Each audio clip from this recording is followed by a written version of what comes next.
Federico es investigador y diseñador, es uruguayo e investiga el uso de diseño para la innovación en las políticas públicas en Inglaterra. Nos cuenta y a veces también compara casos uruguayos y casos del Reino Unido. Nos explica qué es una política pública y cómo los diseñadores podemos redefinirlas e incluso mejorarlas. En ese rol, los diseñadores somos operadores políticos.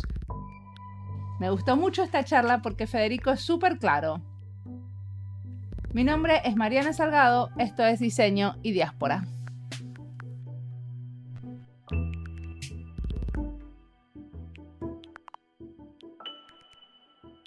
Te cuento, bueno, mi nombre es Federico y hace 3 años que estoy viviendo en Londres, un poquito más de 3 años. Soy de Montevideo, de Uruguay, soy diseñador industrial, me recibí de diseñador industrial en la carrera que hoy por hoy es universitaria, pero cuando yo comencé no era universitaria en Montevideo, en el Centro de Diseño Industrial, que era una escuela de diseño fundada por la cooperación italiana en Uruguay. Y era lo que había, era la carrera de diseño pública que había en Uruguay. Y me formé ahí y empecé a trabajar, a acercarme a la Universidad de la República, que es donde ahora esta escuela de diseño pertenece. Y empecé a trabajar ahí, empecé como asistente docente, digamos, y demás. Y empecé a hacer mi carrera, ya más vinculado a la academia. Después de haber trabajado algunos años, entre que me gradué y empecé a trabajar en la universidad, tuve algunos años en el sector privado, trabajando en agencias de diseño o medios digitales y demás, y no me hallé mucho. Y bueno, eso, que estuve trabajando un tiempo en el sector privado, así como en agencias y demás, y no me hallé mucho, la verdad. Era como que sentía que hacía un trabajo de diseñador que entiendo que el que tiene que hacerse y que alguien lo tiene que hacer, pero me sentía como explotado en algún sentido y subexplotado en otro, ¿no? Como que me parecía que podía hacer más, que podía brindar más. Por otro lado sentía que, bueno, que era un trabajo como bastante poco calificado, era como el operador de diseño y no me sentía que estaba bueno. Empecé a mover hacia la academia, que me pareció un lugar más de reflexión y un lugar donde al tratar de enseñarle algo a alguien, uno aprende mucho, me parece, era como mi principal motivación. Y estando ahí, buscando ofertas de posgrado en Uruguay en diseño, que la verdad que es bastante limitada, empecé a hacer un posgrado en innovación, en gestión de innovación, que lo brindaba la escuela de la Facultad de Ingeniería. No había un programa de innovación en diseño. En aquel momento creo que tampoco lo hay ahora. Y eso fue lo que como que de alguna manera empezó el derrotero que me trajo hasta acá, hasta Londres. Apliqué a una beca de maestría para una universidad en Inglaterra, en Londres, que ofrecía un programa sobre gestión de diseño e innovación, que me parecía como una buena manera de seguir trabajando en innovación, pero ya ahora desde un perfil más enfocado en el diseño. El posgrado que había hecho en la Facultad de Ingeniería tenía como un perfil muy tecnocrático y economicista. A mí me interesaba ver qué podía aportar el diseño a ese discurso de innovación. Eso fue lo que me trajo a Londres y una vez terminado mi maestría volví a Uruguay por un par de meses. ¿En qué universidad hiciste la maestría? En Loughborough, es impronunciable para los Loughborough, no... sí. Sí, es una universidad pública que, como en Inglaterra, eso no quiere decir que sea gratuita, ¿no? Uno paga un fee tuition fee para ingresar, digamos, pero es pública. Y están en Loughborough, que es en el medio de Inglaterra. Tiene este campus en Londres que tiene que ver con el legado de las Olimpiadas del 2012 y es un campus solo de posgrado y aquí es donde vine a hacer la maestría. Hice la maestría, terminé, estuve un par de meses de vuelta en Uruguay y me volví para acá para hacer el doctorado. O sea que estoy haciendo el doctorado en la misma universidad donde hice la maestría. ¿Y qué estás investigando? Sí, el título de investigación es como el uso del diseño o de las aproximaciones de diseño, le decimos, para la innovación de las políticas públicas. Y ahora vamos a empezar despacito, porque Dale. ¿qué es una política pública? Depende bastante de los autores y de las concepciones como más de cada gobierno, si quiere. Pero en términos generales, como la definición más generalista es que una política pública es cualquier cosa que decide hacer un determinado gobierno, que puede ser desde, por ejemplo, financiar un programa nuevo de educación o rediseñarlo, decir, bueno, este va a ser el nuevo programa de educación primaria, o, por ejemplo, no financiar el desarrollo de rampas en las calles para que personas en sillas de ruedas acceder o tengan mayor accesibilidad. O sea, en principio una política pública es cualquier cosa que decidan hacer en pro de una determinada actividad o en contra de una determinada actividad, o cuáles son programas o regulaciones o leyes. O sea, cualquier servicio que decida dar una ciudad podría ser una política pública. En principio sí, cualquier servicio.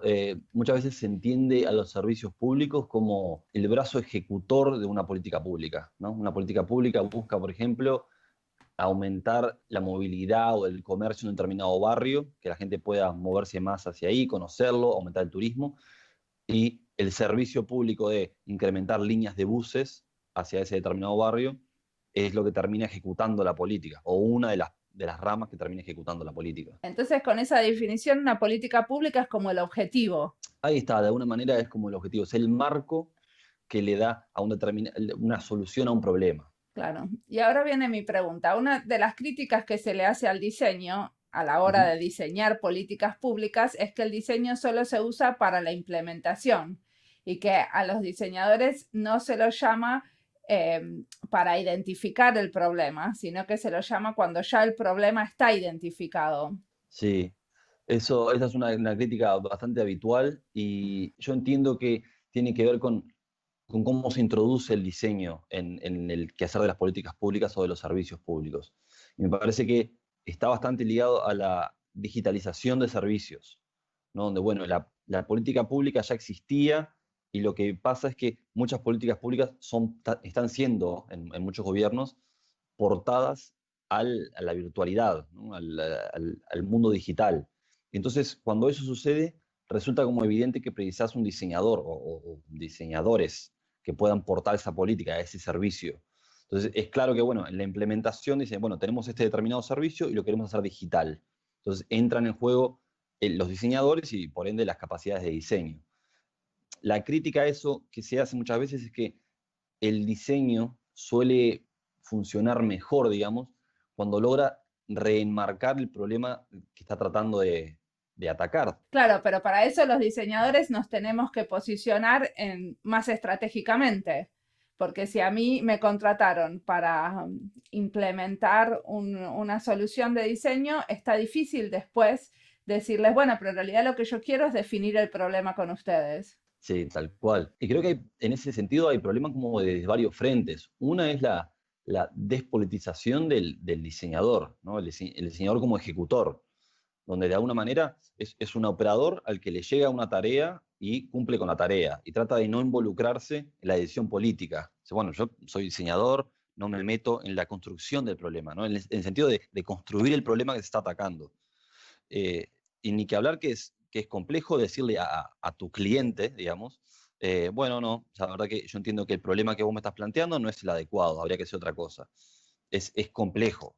Por otro lado, es complejo para el propio sistema político, que de alguna manera ya tiene una estructura, y en esa estructura en general no contempla que alguien al nivel de implementación mande para atrás algo que ya está decidido. Sí, totalmente, pero a la vez es una paradoja, porque los diseñadores que decidimos trabajar para el gobierno, de alguna manera lo hacemos por una decisión política, porque decidís, bueno, no trabajar para otros y decidís trabajar para hacer servicios para todos o productos para todos, ¿no?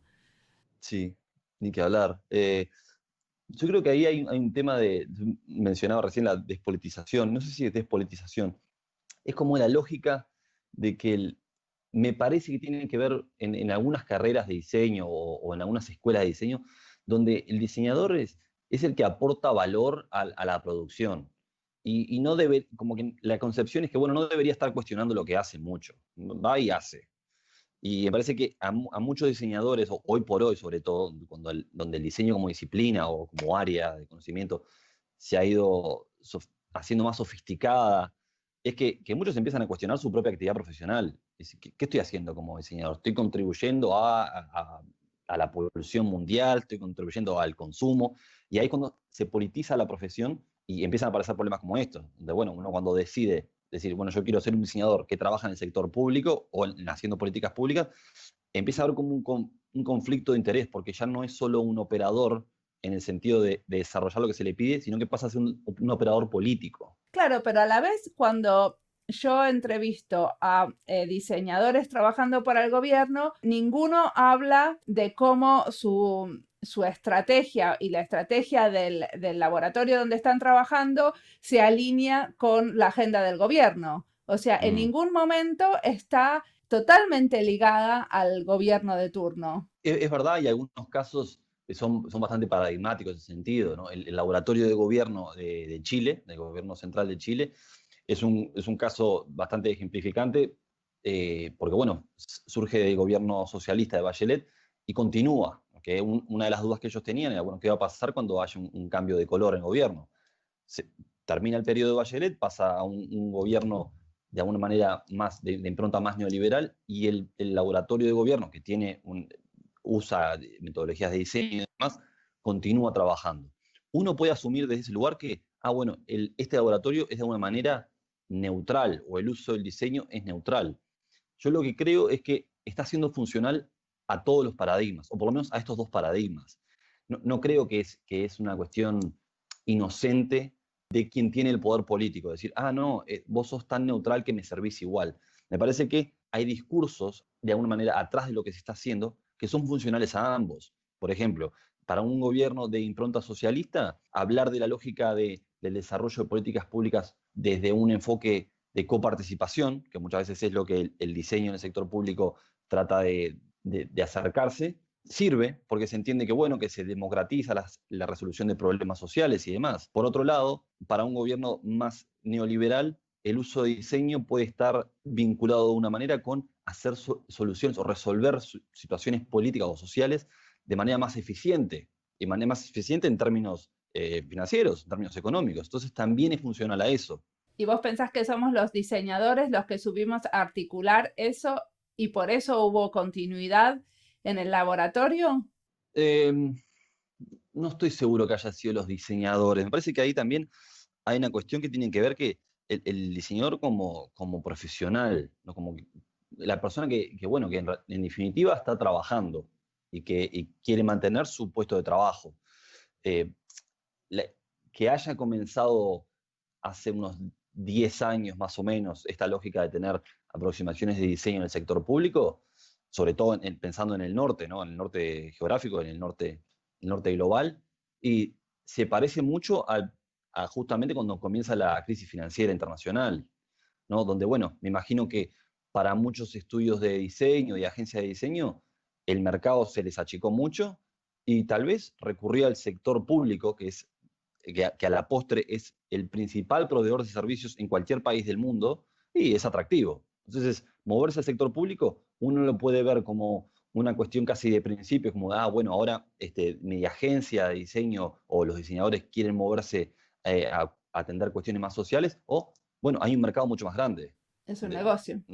Es un negocio Es también. Un negocio. Che, vos organizaste un taller sobre las implicaciones políticas de usar diseño en el gobierno, ¿cierto? En la última conferencia de Design Research Society. ¿Y cuál fue el resultado de ese taller? Sí, eso es verdad. El año pasado en DRS 2018 con María Ferreira, una colega que también es de Uruguay, organizamos este taller que era justamente como eso, como tratando de entender cuáles son las implicancias políticas o las implicancias ideológicas de traer o usar metodologías de diseño para la gobernanza pública o el desarrollo de políticas públicas. No me animo a decir que tenemos conclusiones, ¿no? Como así como tan contundentes, pero sí algunas cosas que surgieron que tienen que ver justamente con eso que mencionábamos antes, cuando uno empieza a usar, por ejemplo, métodos de diseño que fueron desarrollados en el sector privado para la lógica del sector privado, que en la mayoría de los casos es la optimización de los recursos y de las ganancias, ¿no? Porque en definitiva eso es lo que el sector privado, más allá de que obvio que tienen emisiones de corte social, cada empresa quiere hacer algo, ¿verdad? Pero bueno, de alguna manera, sobre todo cuando se transforman en empresas con accionistas y demás, quieren maximizar los beneficios. Y cuando uno porta las herramientas que se desarrolló en ese entorno al sector público, tiene que ser cuidadoso de qué es lo que trae con ellas. Porque si el sentido de algunas herramientas tiene que ver con hacerlas, el servicio que se está desarrollando, el servicio, en este caso sería un servicio público, más eficiente, tal vez eso es un valor que no es un valor en sí mismo para el sector público. Por poner un ejemplo típico, en Uruguay el Estado es realmente muy grande. Muchas de las empresas más grandes del Uruguay son empresas públicas. Las empresas estatales se encargan de proveer internet de fibra óptica gratuito a cada casa del país. Es una empresa privada, difícilmente lo haría. O mantener tendidos eléctricos a distancias remotas, una casa en el medio del campo.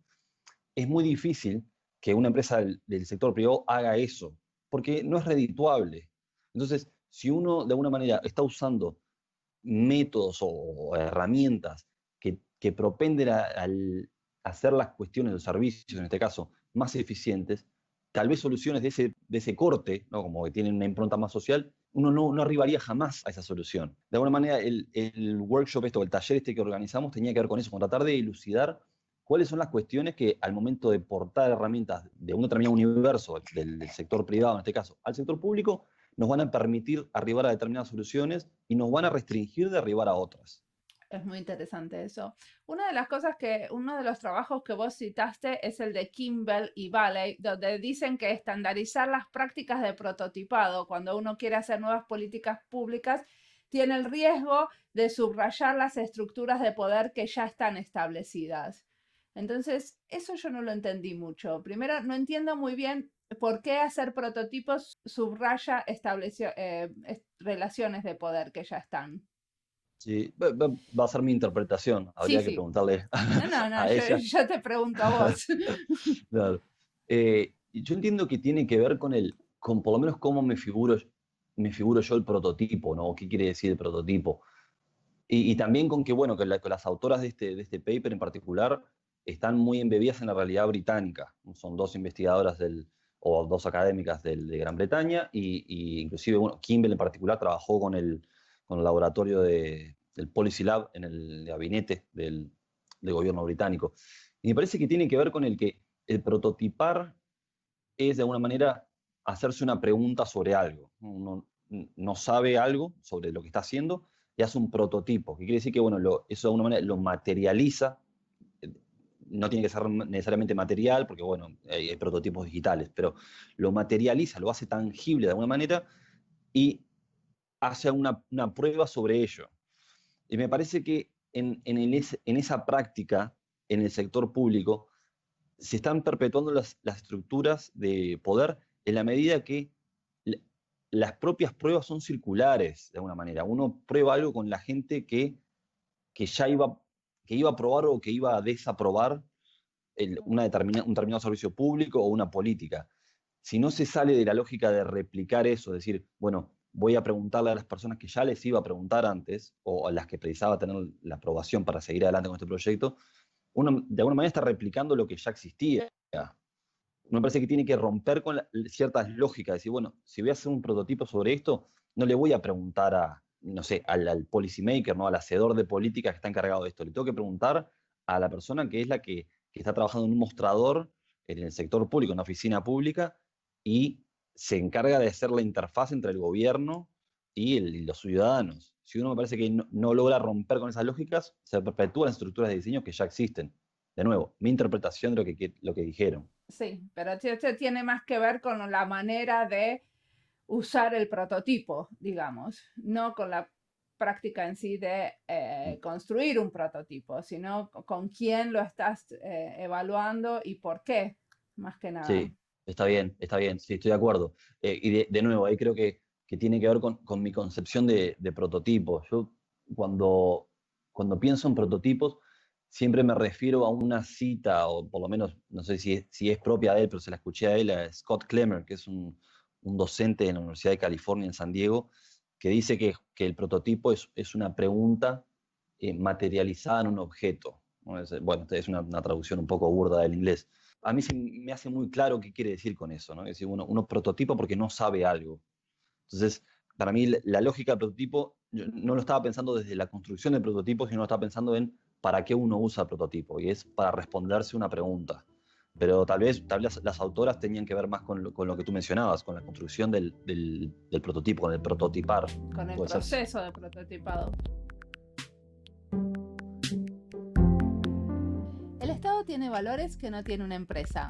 Hacer los servicios accesibles es, por ejemplo, uno de ellos. y muchas veces por eso es difícil hacer soluciones efectivas.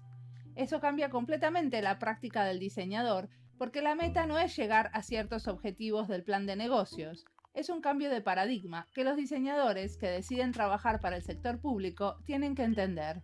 Esto puede resultar paradójico en el caso de los diseñadores que deciden que en sus propios estudios van a trabajar para el sector público, porque el mercado es más grande, no porque quieren diseñar con un paradigma más inclusivo.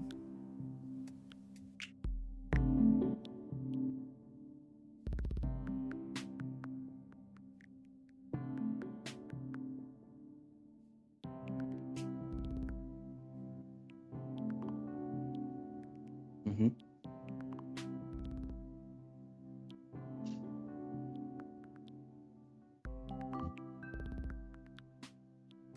Para ser totalmente sincero, el enfoque ha cambiado un poco, pero es verdad que empezó como una lógica muy comparativa y tenía que ver con eso, con ver qué están haciendo los policy labs en los laboratorios de política en Europa en cuanto al uso de diseño para el desarrollo de políticas innovadoras.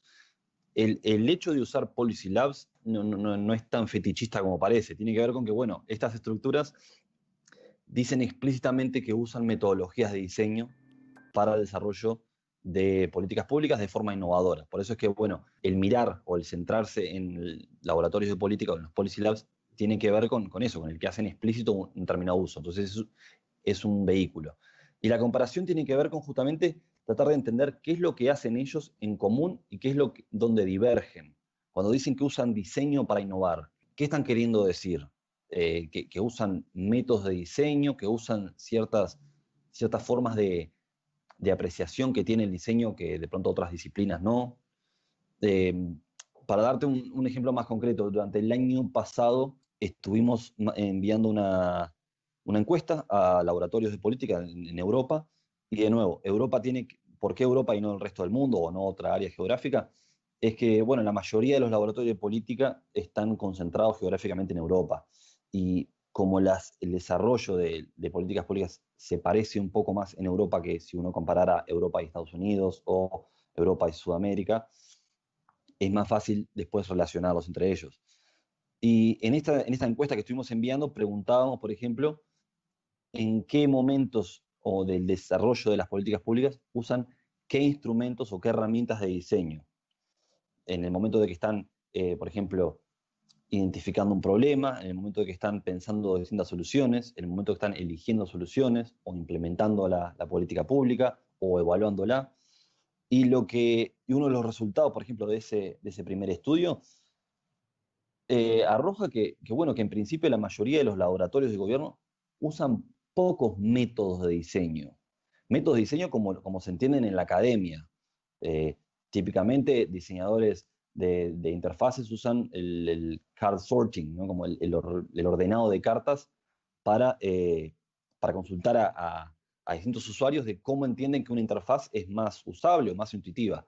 Bueno, los laboratorios de gobierno o los laboratorios de política no usan ese tipo de herramientas. Sin embargo, lo que dicen es que se centran en la empatía o usan diseño centrado en el usuario. Entonces, había de alguna manera una premisa con la que nosotros partimos, que era que cuando dicen que usan diseño, usan métodos de diseño, y nos terminamos enterando de que no, que eso no es así. El uso de diseño tiene más que ver con lo que ellos llaman los mindsets, ¿no? Como una forma de entender más allá de las herramientas que usan. Pero decir que la empatía es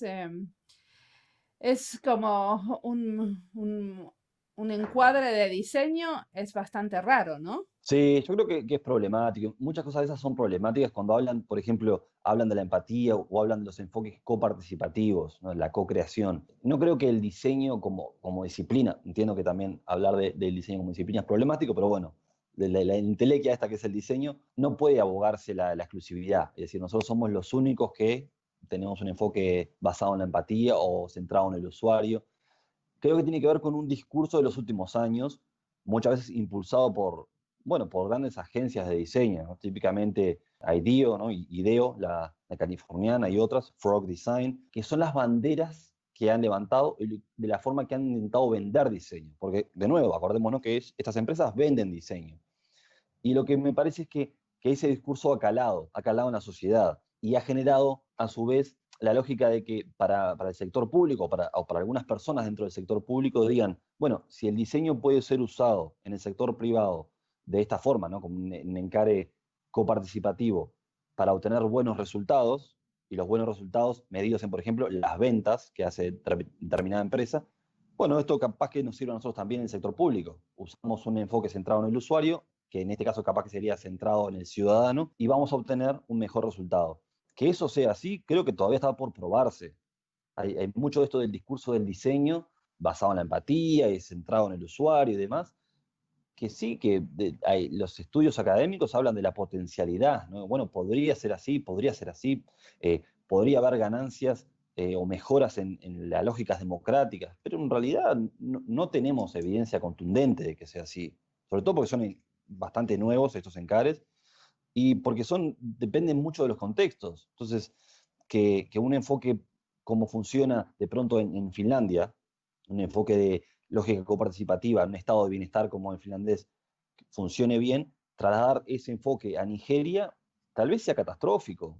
No lo sé, pero quiero decir, hay lógicas sociales que son muy distintas, donde hay sociedades que son mucho más fragmentadas. Uno de los objetivos de tu investigación era definir una medida para evaluar el impacto del diseño a la hora de diseñar políticas públicas.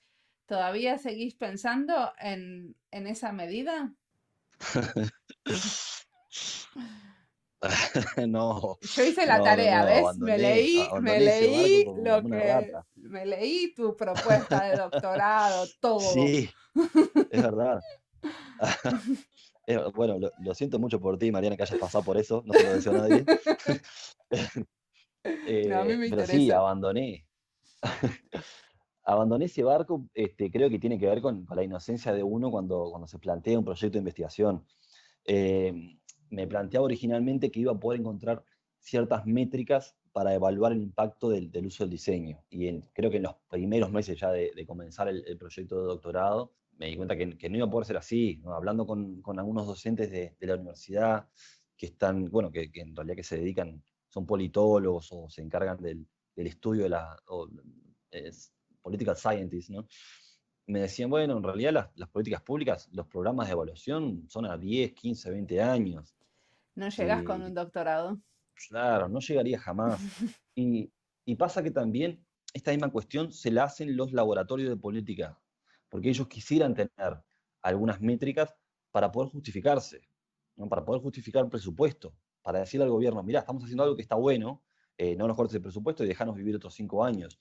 Y en mi experiencia, esa es una de las principales preocupaciones que tienen y no han logrado encontrar una forma de evaluar contundentemente qué es lo que están haciendo bien o mal, ¿no? Bueno, mira, te cuento, por ejemplo, cómo evaluamos nosotros. Una de las medidas que nosotros tenemos, que no es una medida, Ajá, es si un mismo grupo vuelve a trabajar con nosotros, quiere decir que el trabajo con nosotros le dio buenos resultados. Entonces, claro. o sea, como evaluamos qué grupos adentro de la organización reiteradamente piden que los acompañemos en un proceso de diseño o quieren Claro. implementar diseño para llegar a una solución. No, está clarísimo, tiene mucha lógica. Sí, me parece que está muy bien. Claro, no sé si es una métrica, como vos decías, pero sí, sirve para evaluar si están haciendo las cosas bien. Por lo menos alguien ahí se quedó contento, ¿no? Parece que no es menor. Alguien les sirvió y ellos Claro, tienen sus propias maneras de evaluar lo que ellos hacen, porque muchas veces el contenido de lo que hacen, como, bueno, nosotros los ayudamos en lo que podemos, no necesariamente estamos tan adentro del proceso. Entonces, para nosotros que ellos vuelvan, quiere decir que eso estuvo bien. claro. Yo creo que eso es un valor en sí mismo. Me parece que desde el punto de vista de la evaluación de políticas, que típicamente también la evaluación de políticas suele ser, o en muchos países, está regida por un enfoque economicista también, donde dice, bueno, ¿cuánto se gastó por ciudadano para que logre tal y tal? Lo que pasa es que es un Y riesgo poner solamente a economistas a evaluar el mm, impacto del diseño y sin tal embargo hay cual, muy pocos diseñadores que tienen ganas de meterse en ese meollo. sí, sin duda. Sí, por eso me da la impresión de que si uno logra, por ejemplo, introduciendo metodologías o aproximaciones de diseño en el desarrollo de las políticas públicas, conseguir que los procesos en sí mismos sean más amenos, ¿no? Que haya menos conflictividad, no digo que sea, pero podría ser algo de valor en sí mismo. Ya habrá quien me diga, bueno, pero en realidad lo que estás haciendo ahí es eliminar el disenso y justamente el disenso es parte primordial de la democracia. Estoy de acuerdo. Pero creo que, bueno, si uno logra de una manera cualitativa cambiar el proceso del desarrollo de políticas públicas, eso creo que es difícil de medir, pero es un valor en sí mismo. Sí, pero también hace que el grupo que está trabajando en eso esté más committed, eh, Sí, más comprometido. más comprometido. Entonces, eso de por sí hace que tenga más posibilidades de tener un impacto favorable, porque cuando la gente está más comprometida, lleva el resultado de la manito y la ayuda. Mm, O sea, pone como un cuidado en el hacer que es muy diferente que cuando no es un proceso participativo. exacto. Sí, yo estoy de acuerdo, como premisa general estoy de acuerdo y creo que es así. Justamente a modo de contraejemplo, de alguna manera, en el taller sobre el que me preguntabas antes, nosotros presentamos un ejemplo también del gobierno uruguayo, bueno, porque María y yo somos ambos uruguayos, que tenía que ver con la implementación local del programa One Laptop per Child, que en Sí. Uruguay se llama Plan Ceibal, ¿no? En el que, bueno, se le da a niños en edad escolar que estén inscriptos en educación primaria, que de hecho es obligatorio en Uruguay, o sea que todo niño debería estar inscripto, se le otorga de forma gratuita una computadora. Cuando surgió este programa, allá por el año 2005, 2006, fue altamente resistido por prácticamente por todos los estratos sociales y por todos los pelos políticos. ¿Por qué? Bueno, porque muchos no terminaron de entender de qué se trataba, entendían que era un gasto que era más que superfluo. Es decir, ¿por qué le vas a dar a los niños computadoras? El Estado ya es un Estado paternalista, en Uruguay es bastante paternalista, no tenemos por qué estarle dando computadoras a los niños. Pasados 5 o 10 años de ese programa, a nadie se le ocurre que hay que eliminar el programa. Por ejemplo, este año 2019 es año electoral en Uruguay, ¿no? Empieza la campaña política. No está en la mesa, no es parte de la discusión.